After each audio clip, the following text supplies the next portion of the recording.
Hello बच्चों, तो कैसे हैं आप सब। मैं आशा करता हूं आप सब बहुत ही बेहतरीन होंगे और तैयारी आपकी जबरदस्त तरीके से चल रही होगी। आप देख रहे हैं रोशन एकेडमी प्लेटफॉर्म, तो जुड़ जाइए जल्दी से फास्ट में सभी स्टूडेंट। आज के सेशन का अगला पार्ट चलने वाला है ना। लगातार हम लोग क्लास 10th की तैयारी की जोरदार तरीके से हो रही है। चलिए आज चलते हैं आज के नेक्स्ट क्वेश्चन की ओर बिना देरी किए हुए, है ना। समय बचाइए अपना। चलिए तो क्वेश्चन नंबर है, पहला क्वेश्चन नंबर है, कराय पित्तरस कहां से स्रावित होता है। पित्तरस जो है ना कहां से स्रावित होता है, तो याद रखिएगा हमेशा जो पित्तरस स्रावित होते हैं ना वो यकृत से स्रावित होता है। कहां से स्रावित होता है? यकृत से स्रावित होता है। क्लियर है? तो पित्तरस बुआ कहां स्रावित होता है? तो यकृत से स्रावित होता है। याद रखना है कहां से? यकृत से स्रावित होता है पित्तरस। कहां से? यकृत से, है ना। दूसरा क्वेश्चन है, पौधों में रंध्र का आदान प्रदान, पौधों में ना रंध्र का आदान प्रदान किसके द्वारा होता है? यानी गैसों का, है ना, सॉरी गैसों का आदान प्रदान किसके द्वारा होता है? तो याद रखना है रंध्र हो जाएगा। क्या हो जाएगा? रंध्र हो जाएगा। रंध्र में ही गैसों का आदान प्रदान होता है। यानी जो पत्ता होता है ना, पत्ते पर ना रंध्र पाए जाते हैं। पत्ते पे क्या पाए जाते हैं जी? रंध्र पाए जाते हैं। और पत्ते के रंध्र के सहायता से ही गैसों का क्या होता है?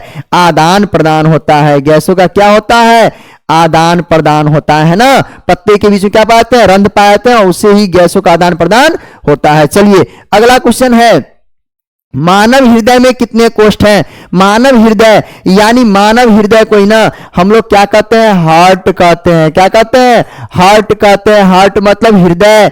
तो इनमें कितने कोष्ठ होते हैं? 4 कोष्ठ होते हैं। कितने कोष्ठ होते हैं? 4 कोष्ठ होते हैं। 2 अलिंद के कोष्ठ होते हैं और 2 निलय के कोष्ठ होते हैं ना। 2 निलय और 2 अलिंद दोनों मिलकर कितना बनाते हैं? 4 बनाते हैं। कितने बनाते हैं जी? 4 बनाते हैं, है ना।